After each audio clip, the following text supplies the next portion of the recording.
अब हम अपने माननीय मुख्य अतिथि माननीय योगी आदित्यनाथ जी को ससम्मान आमंत्रित करना चाहते हैं कि वो आए अपने आशीर्वचन से हमें अनुग्रहित करें।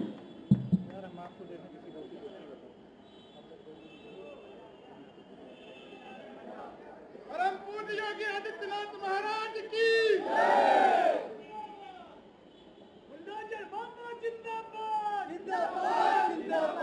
बाबा साहब डॉक्टर भीमराव अम्बेडकर जी के आज के इस पावन जयंती कार्यक्रम में मंच पर उपस्थित प्रदेश सरकार में मेरे वरिष्ठ सहयोगी उप मुख्यमंत्री श्री ब्रजेश पाठक जी, प्रदेश सरकार में सभी मेरे सहयोगीगण, जल शक्ति मंत्री स्वतंत्र देव सिंह जी, संस्कृति एवं पर्यटन मंत्री श्री जयवीर सिंह जी, श्री असीम अरुण जी, केंद्रीय मंत्री आज के इस कार्यक्रम में उपस्थित श्री कौशल किशोर जी, पूर्व मंत्री श्री रमापति शास्त्री जी, अध्यक्ष अंबेडकर महासभा डॉक्टर लालजी प्रसाद निर्मल जी, अध्यक्ष बौद्ध शोध संस्थान भंते शांति मित्र जी, प्रदेश अध्यक्ष अंबेडकर महासभा श्री राम नरेश चौधरी जी,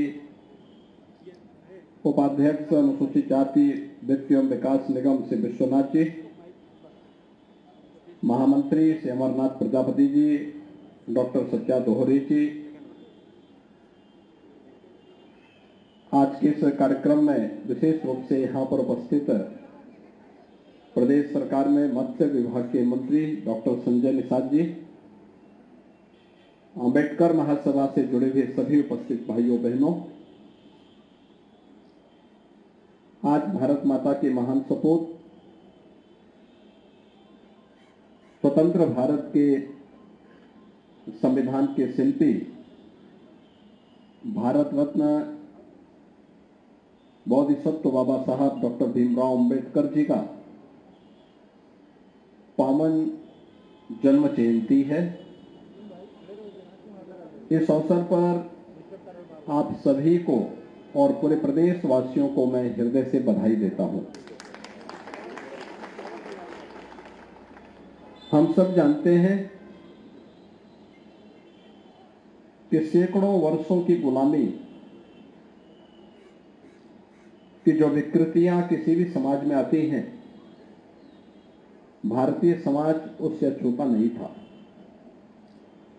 और उस कालखंड में उस कालखंड में पूरे देश के दलित, शोषित, पीड़ित मानवता की आवाज, देश की आजादी के आंदोलन बने थे बाबा साहब डॉक्टर भीमराव अम्बेडकर। वो न केवल भारत के लिए बल्कि दुनिया के हर पीड़ित, शोषित और वंचित की आवाज बने। दुनिया का सबसे बड़ा संविधान, दुनिया के सबसे बड़े लोकतंत्र को लेकर के बाबा साहब डॉक्टर भीमराव अम्बेडकर ने एक नए युग का सूत्रपात किया। हम सब जानते हैं बाबा साहब भीमराव अम्बेडकर ने दुनिया के प्रतिष्ठित विश्वविद्यालयों से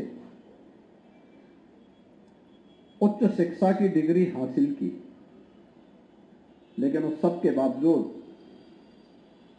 उन्हें उन विकृतियों और सामाजिक कुरीतियों का सामना करना पड़ा जो भारतीय समाज को सदैव कमजोर करती रही। लेकिन उन सब की परवाह के बगैर उन्होंने जीवन का लक्ष्य हर वंचित, हर पीड़ित, हर दलित की आवाज बनकर के उसे अपनी आवाज की धार देकर के उस लड़ाई को आगे बढ़ाने का जो निर्णय लिया, आज उसी का परिणाम है कि पूरा देश बाबा साहब डॉक्टर भीमराव अंबेडकर जी के प्रति सदैव कृतज्ञ भाव से उन्हें नमन करता है, उनका स्मरण करता है। आज केवल भारत ही नहीं, दुनिया के अंदर जहां कहीं भी किसी पीड़ित और दलित को, दमित को आवाज देनी हो, बाबा साहब भीमराव अंबेडकर एक प्रकाश पुंज के रूप में उन लोगों के सामने एक उदाहरण होते हैं। और इसीलिए देश के यशस्वी प्रधानमंत्री आदरणीय श्री नरेंद्र मोदी जी ने 26 नवंबर की तिथि को संविधान दिवस के रूप में मनाते हुए बाबा साहब भीमराव अंबेडकर को अपनी विनम्र श्रद्धांजलि दी। हम सब जानते हैं कि बाबा साहब भीमराव अंबेडकर के नाम पर राजनीति बहुत सारे लोगों ने की होगी, लेकिन उनसे जुड़े हुए प्रमुख स्थलों को तीर्थ के रूप में विकसित करने का कार्य प्रधानमंत्री मोदी जी ने किया। पंच तीर्थ की परिकल्पना को साकार करने का कार्य मऊ है, दिल्ली है, मुंबई है, इंग्लैंड का वह भवन जहां रहकर के उच्च शिक्षा बाबा साहब ने अर्जित की थी, नागपुर का दीक्षा भूमि, ये सभी 5 स्थलों को पंच तीर्थ के रूप में विकसित करने का जो कार्य बाबा साहब भीमराव अंबेडकर ने किया, वह अभिनंदनीय कार्य था। और ये हमारा सौभाग्य है कि अंबेडकर महासभा के प्रस्तावों को ध्यान में रख करके प्रदेश सरकार ने पूर्व राष्ट्रपति माननीय श्री रामनाथ कोविंद जी के कर कमलों से जून 2021 में नींव रखी उत्तर प्रदेश के अंदर बाबा साहब भीमराव अंबेडकर स्मारक और सांस्कृतिक केंद्र आज आप बनने की अंतिम चरण में चल रहा है। बहुत शीघ्र एक भव्य स्मारक और सांस्कृतिक केंद्र उत्तर प्रदेश वासियों को उत्तर प्रदेश की राजधानी लखनऊ में बाबा साहब की स्मृतियों को आगे बढ़ाने के लिए प्राप्त होगा। बाबा साहब भीमराव अंबेडकर की इन शिक्षाओं को वास्तव में हर गांव, हर गरीब, हर किसान, हर वंचित, हर दमित, हर शोषित व्यक्ति तक पहुंचाने का कार्य ईमानदारी से किसी ने किया तो वह नाम है प्रधानमंत्री मोदी। मोदी जी ने हर एक तबके तक इन योजनाओं को पहुंचाने का काम किया, बिना भेदभाव के पहुंचाने का काम किया। आज जब गरीब को, पिछले भारत अकेला देश है जिस देश में 80 करोड़ गरीबों को बिना भेदभाव के फ्री में राशन देने का कार्य सरकार कर रही है। करोड़ों लोगों को सिर ढकने के लिए आवास उपलब्ध कराया जा रहा है। 10 करोड़ से अधिक गरीबों को एक शौचालय उपलब्ध करवाया गया। 4 करोड़ से अधिक गरीबों को विद्युत के निःशुल्क कनेक्शन उपलब्ध करवाए गए। 8 करोड़ से अधिक गरीबों के लिए उज्ज्वला योजना के निःशुल्क कनेक्शन उपलब्ध करवाए गए। 50 करोड़ गरीब देश के अंदर प्रधानमंत्री आयुष्मान भारत की सुविधा का लाभ ले रहे हैं और करोड़ों लोगों को जिस जमीन पर उनकी झोपड़ी है, उनका मकान है, उसका मालिकाना अधिकार देने का काम भी पीएम स्वामित्व योजना के अंतर्गत किसी ने किया तो प्रधानमंत्री मोदी जी ने किया है। ये वास्तव में मानवता की सेवा का कार्य है। बिना भेदभाव के शासन की योजना का लाभ हर गरीब तक पहुंच जाए, हर दलित तक पहुंच जाए, हर वंचित तक पहुंच जाए। ये केवल एक नारा नहीं बल्कि योजनाओं का लाभ उस तक पहुंचे, ये एक हकीकत भी बने। और उसे हकीकत में बदलने का काम अगर किसी ने किया है तो आजादी के बाद ईमानदारी से कार्य किया है प्रधानमंत्री मोदी जी ने। और इसीलिए जब हम यहां पर आए हैं अंबेडकर महासभा, कुछ दिनों के बाद इसके पास अपना एक भव्य स्थान होगा।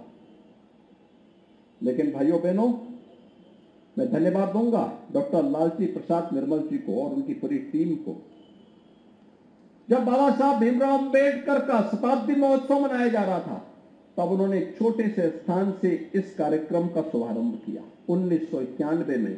याद करिए, 1891 बाबा साहब भीमराव अंबेडकर की जयंती है, उनका जन्म हुआ था 14 अप्रैल 1891।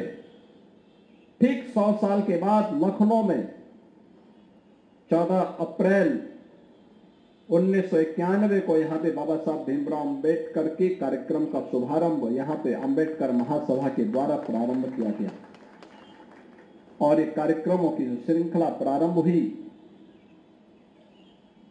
दो पूर्व राष्ट्रपति यहां पर आए।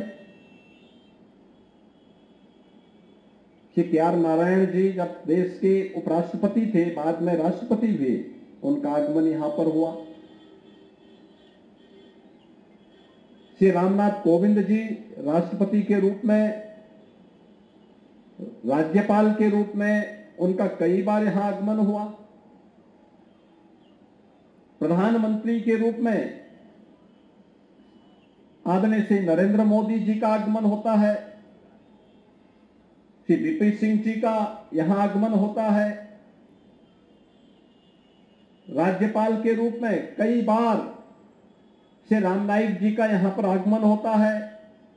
देश का कोई भी बड़ा ऐसा नेता नहीं जिन्होंने अंबेडकर महासभा के कार्यक्रम में भाग लेकर के बाबा साहब भीमराव अंबेडकर की प्रति यहां नमन न किया हो।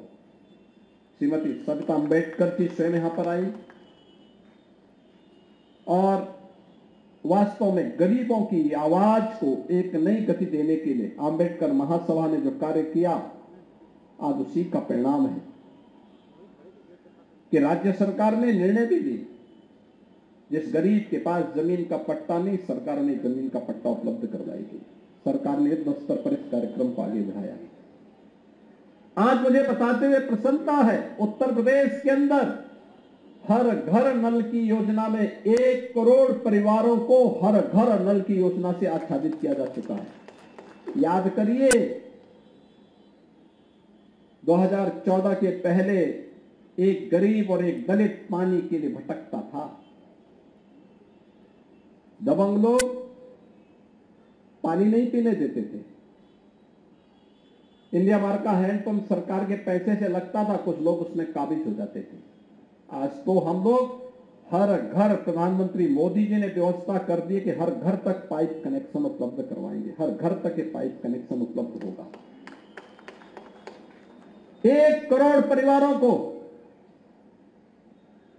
कल सायंकाल तक शुद्ध पेयजल के कनेक्शन उपलब्ध करवाने के कार्य संपन्न हो चुके हैं और ये कार्यक्रम लगातार आगे बढ़ेगा। भाइयों बहनों, ये एक बड़ा कार्यक्रम है। किसी भी व्यक्ति को बिना भेदभाव के शासन की योजना का लाभ, और इस अवसर पर जल शक्ति मंत्री श्री स्वतंत्र देव जी आए। मैं उन्हें अभिनंदन करूंगा कि उन्होंने पूरी मजबूती के साथ इन कार्यक्रमों को आगे बढ़ाया है। आज हम सब यहाँ पर बाबा साहब भीमराव अंबेडकर को अंबेडकर महासभा के द्वारा आयोजित कार्यक्रम में स्मरण करने के लिए आए हैं। इस अवसर पर बाबा साहब भीमराव अंबेडकर का चित्र हर सरकारी कार्यालय में लगेगा। आज आप देख रहे होंगे, हर कार्यालय में आप जाते होंगे, बाबा साहब भीमराव अंबेडकर का चित्र वहां पर लग करके एक नई प्रेरणा देता है, स्मरण कराता है अपने कर्तव्यों के प्रति। अब केवल संवैधानिक अधिकारों की बात नहीं होती है, संवैधानिक कर्तव्यों की बात भी होती है। देश के प्रति हमारा क्या कर्तव्य है, समाज के प्रति हमारा क्या कर्तव्य है, इनकी भी चर्चा आज होती है। यही तो बाबा साहब भीमराव अंबेडकर की प्रेरणा है। और मैं इस अवसर पर बधाई दूंगा अंबेडकर महासभा के संस्थापक अध्यक्ष के रूप में डॉक्टर लालजी प्रसाद निर्मल जी को, जो आज उत्तर प्रदेश विधान परिषद के सदस्य भी हुए हैं। प्रधानमंत्री मोदी जी के प्रति, भारतीय जनता पार्टी के राष्ट्रीय अध्यक्ष जे.पी. नड्डा जी के प्रति हृदय से धन्यवाद ज्ञापित करते हैं कि उन्होंने दलितों की एक आवाज को सम्मानित करते हुए उत्तर प्रदेश के उच्च सदन में स्थान दिया है। और इस अवसर पर मैं उन्हें हृदय से बधाई देता हूं, अभिनंदन करता हूं और विश्वास व्यक्त करता हूं कि आवाज दबनी नहीं चाहिए। बाबा साहब भीमराव अंबेडकर ने तो एक ही प्रेरणा दी, शिक्षित बनो, अपने हक के लिए लड़ो,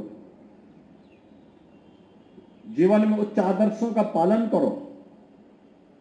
जीवन भर बाबा साहब भीमराव अंबेडकर इन कार्यक्रमों को लेकर के चलते रहे। आज हम सब यहाँ पर उन्हें स्मरण कर रहे हैं, उनकी स्मृतियों को नमन कर रहे हैं। मैं इस अवसर पर एक बार फिर से आप सबको आश्वस्त करता हूं, प्रदेश सरकार हर गरीब, हर दलित, हर वंचित समाज के हर उस तबके के हितों के लिए कार्य करने के लिए प्रतिबद्ध है जो इससे पहले शोषित था, पीड़ित था, किन्हीं कारणों से उसे अपमानित किया जाता था। आज कोई अपमानित नहीं कर सकता है। हर व्यक्ति को जियो और जीने दो के साथ चलने के लिए सरकार पूरी प्रतिबद्धता के साथ कार्य करेगी। मैं एक बार फिर से भारत माता के इस महान सपूत, भारतीय संविधान के शिल्पी बाबा साहब डॉक्टर भीमराव अंबेडकर की स्मृतियों को नमन करते हुए प्रदेश सरकार की ओर से उन्हें विनम्र श्रद्धांजलि अर्पित करता हूं। धन्यवाद। जय हिंद।